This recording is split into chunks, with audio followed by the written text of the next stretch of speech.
Well, there were probably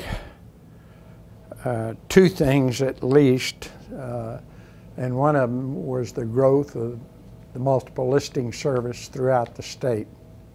And then another thing we dealt with was the amendments to the Texas real estate license law. And of course, realtors and TAR were particularly interested in contributing to the expansion of both these items.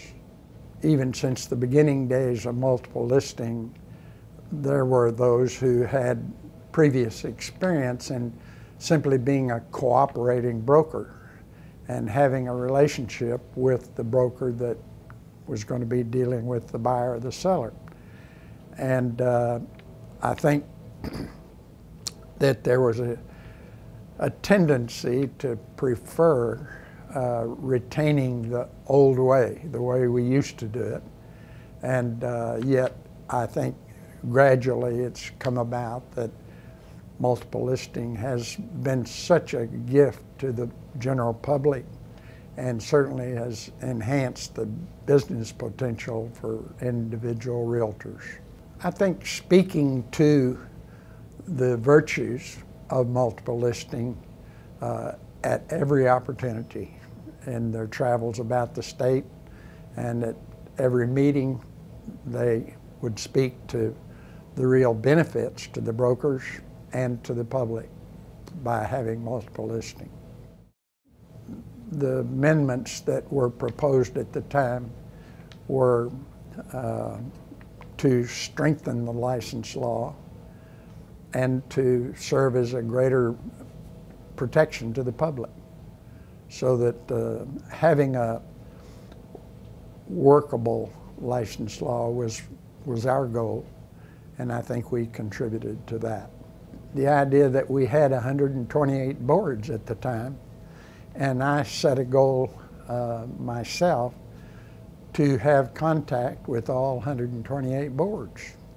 And between traveling all over the state and having boards work with each other to have meetings where I might be able to speak to 6, 8, 10 different boards at one time that were in fairly close proximity to each other, I was able to accomplish that. Everywhere I went, I got to visit with folks who were small business, large business, any facet of the real estate business.